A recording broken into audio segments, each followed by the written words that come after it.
வருடக்கணக்காக பொய்களை சொல்லிக் கொண்டிருக்கிற எத்தனையோ ஜனங்களை நான் பார்த்துக் கொண்டிருக்கிறேன். முடிவென்ன தெரியுமா?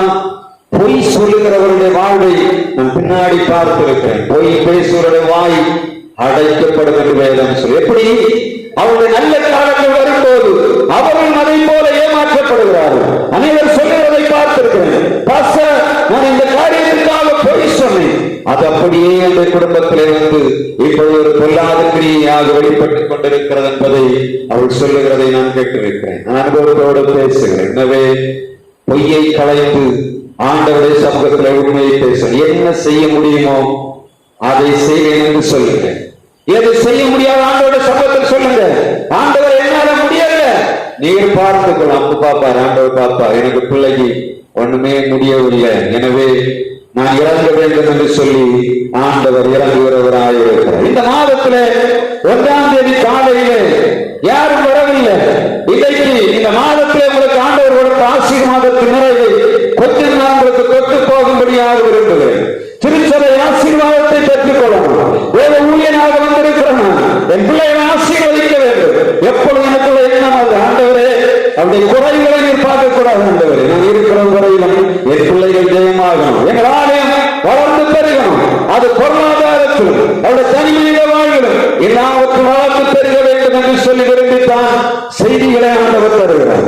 நம்ம ஆபகு 3ஆம் அதிகாரம் 5ஆம் வசனத்தை வாசிக்கலாம். 3ஆம் அதிகாரம் 2ஆம் வசனம், வருஷங்களின் நடுவிலே உங்களுடைய கிரியை வைப்பீர் என்று சொல்லி 1ஆம் தேதி காலையிலே ஆண்டவர் உங்களுக்கு செய்தியை கொடுத்தார்.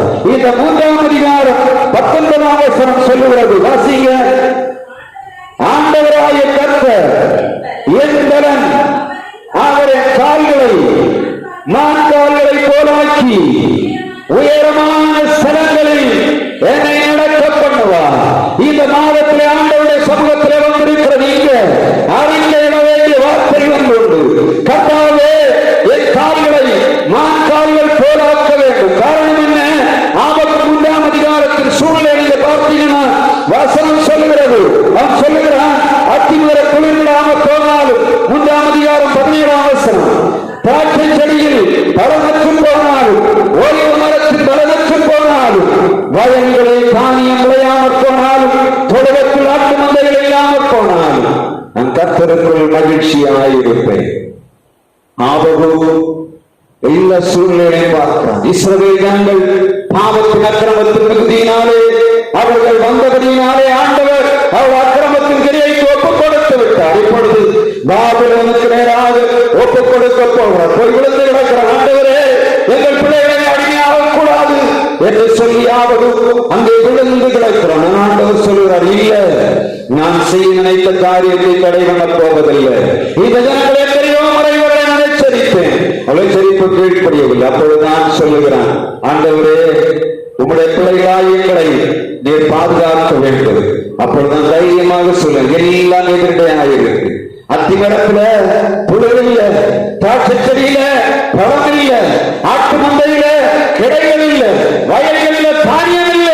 யோசித்து பாருங்க, வறுமை வெறுமை எல்லா விதத்திலும் நஷ்டப்பட்டு கிடக்கிற நேரத்தில் அவருக்கு சொல்லுகிறான், கர்த்தர் என்பலன், கர்த்தர் என்பலன், அவர் எனக்கு கீழமானவர் என்று சங்கீதக்காரன் சொல்லுகிறார். அதே வார்த்தை. ஆனால் ஆபகம் சொல்லுகிறார் 19ஆம் வசனத்திலே, ஆண்டவராகிய கர்த்தர் என்பலன், அவர் கால்களை நான் கால்களை போராக்கி உயரமான ஸ்தலங்களில் என்னை நடக்க பண்ணுவார். இந்த வசனத்தை தியானிக்கும் போதுதான் இன்னும் கொஞ்சம் டீப்பாக மான்களை பற்றி நம்ம பார்க்கும்போது மானுடைய கொம்பை பார்ப்போம், அப்படித்தானே?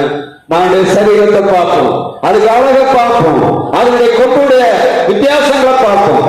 விதவிதமான மான்கள் உண்டு. ஆனால் இங்கே வசனம் சொல்ல கர்த்தரின் கால்களை மான் கால்கள் போல ஆக்குவார். அதை நான் படிச்சு பார்த்துட்டு மானை பற்றி கொஞ்சம் தேடி பார்த்தேன். அப்போதான் தெரியுது மானுக்கு கால் எப்படி இருக்கு தெரியுமா? யாராவது மான் காலை பார்த்துருக்கீங்களா? இனி இந்த இதுக்கு விரைவில் சாலை போகும்போது மானிய காலை பாருங்க. மானிய காலு அதுக்கு சரீரத்தின் காலுக்கு எந்த சம்பந்தமே இருக்காது. மானுடைய கால் உலக்கைய கால் மேல இருக்கும். அது நடக்கும்போது பாத்தீங்கன்னா முன்ன 2 காலை நீங்க எடுத்து பார்த்தா தெரியும். சும்மா சாதம் நடக்காது. கால் வைக்கும் போதே வலது கால நல்ல ஸ்ட்ராங்கா ஒரு வளர்க்கும், அடுத்து இடது கால ஸ்ட்ராங்கா வச்சு தான் நிற்கும். ஆனா பார்த்தா என்ன தெரியுது? ரொம்ப சாதுவான மிருகம், எவ்வளவு வேகம் உள்ளது, மிலிட்டரிக்கு ரெடியான ஒரு மிருகம் மாதிரி மானம் இருக்கு. அது ரொம்ப சும்மா ஏதாவது பார்த்து ஓடுது, மானு கரைகள் கொண்டு பார்த்தேன். இன்னைக்கு மானுடைய காலை தேடும்போதுதான் தெரிந்தது, மானுடைய கால்கள் சரீரத்துக்கு சம்பந்தமே இருக்கா.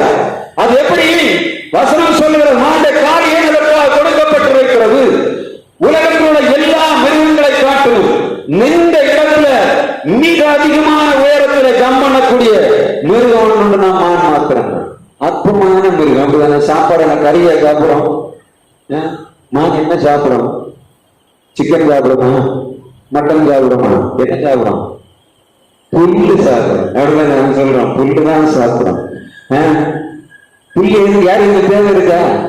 புல்லு நமக்கு தேவை இருக்கா? மாட்டுக்கு ஆட்டுக்கும் அது கிடந்த புல்லு கிடந்தா நம்ம கண்ணில் கணவையான தாராளம் கிடக்கு, ஏராளமா கிடக்கு. மான் சாப்பிடுறது என்ன? புல்லு. ஆனா அது நின்ற இடத்துல இருந்து 10 அடி உயரத்துக்கு மேல, ஒரு பாஸ்கெட் பால் அந்த நெட்வொர்க்ல அந்த மட்டத்துக்கு மேல போக முடியும். உலகத்துல கின்னஸ் ரெக்கார்ட்ல ஒரு மனிதனுடைய பெயர் எழுதப்பட்ட பாவல் என்று சொல்லக்கூடிய மனிதன், அவர் அதிகமாக தாண்டின நின்ற இடத்துல இருந்து ஒரு மனிதன் உயரத்தில் தாண்டின 5.5 அடிக்கு மேல தாண்ட முடியாது.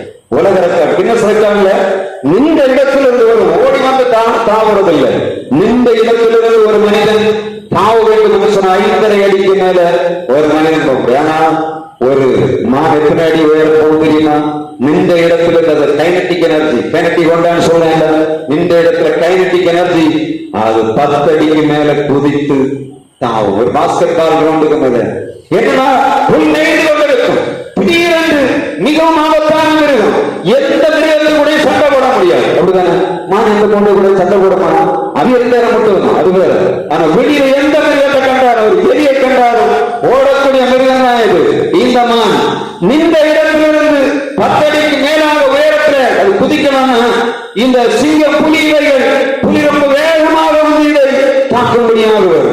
அது பந்து விழுவதற்குள்ளாக அதுக்கு டார்கெட் அது குதிக்கணும். எப்படி புரியுதா? அங்க பாய்வு சாப்பிட்டு சத்தம் கேட்கும். எப்படி வந்து சேர்வதற்குள்ளாக கால பிடிக்கக்குள்ளாக 10 அடி அது குதித்து அந்த எல்லையை தாண்டி ஓடிடும். 10 அடி உயரத்துக்கு தாண்டும். 30 அடி நீளம் ஒரே நேரத்துல தான். 30 அடி நீளம் யோசித்து பாருங்க இருக்கு. நம்ம சர்ச்சை 30 அடி உண்டா? ஒரு குதிப்புல 10 அடி உயரம் போய் 30 அடி தாண்டி போய் மான்கள் உலகத்தில் கால் எப்படி இருக்கணும்? நம்ம என்ன பண்ணுவோம்? காலு வேற எந்த மிருகமாக புரிஞ்சு போகும். ஆனா இது காலு முடியாத அளவுல அந்த மிலிட்டரி காலை ஆண்டவர்கள் கொடுத்திருக்கிறார். தேவனாய கர்த்தர் யார்? அவனுடைய கால்களை மான் கால்கள் போல் ஆக்குகிறவர். காரணம் என்ன? வயல்ல என்ன இல்ல, விளைச்சல் இல்ல, மந்தையில பெருக்கம் இல்ல, திராட்சை செடியில பழம் இல்ல, அத்தி மரத்துல துணர் இல்ல. எப்படி? இப்ப என்ன பண்ணணும்? பலன் எவ்வளவு வேணும்? சாதாரண பலம் இல்ல. எவ்வளவு பலம் வேணும்? இந்த மான் கால்களை காட்டிலும் அதிகமான பலனை ஆண்டவனுக்கு தருப்படியாக வல்லமை உள்ளவராக இருக்கிறார். எங்க அந்த பலம் இருக்கு? எங்க இருக்கு? நம்முடைய பலம் சாப்பாட்டுல இருக்கா? எங்க இருக்கு? நம்ம பேதலத்துல இருக்கா? இல்ல.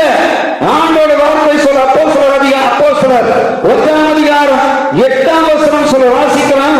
பரிசுத்த ஆவியில் வரும்போது நீங்கள் பலனடைந்து அதுக்கு பிறகுதான் என்ன பண்ணணும்? குதிக்க முடியும். பரிசுத்த ஆவி பெற்றுக்கொண்டபடியினால் ஆண்டவர் நமக்கு தந்திருக்கிற ஆசீர்வாதம் அதுதான். திருச்சபையில வந்திருக்கிறனா பரிசுத்த ஆவி ஒரு நாள் கேட்கணும். வேற எது கேட்கிறீங்களோ கேட்கலையோ ஆண்டவருக்கு பரிசுத்த ஆவி தான். எனக்கு இந்த வாரத்திலே என் கால்களை மான் கால்கள் போராக்கணும். சூழ்நிலை எப்படி இருக்குன்னு எனக்கு தெரியவில்லை.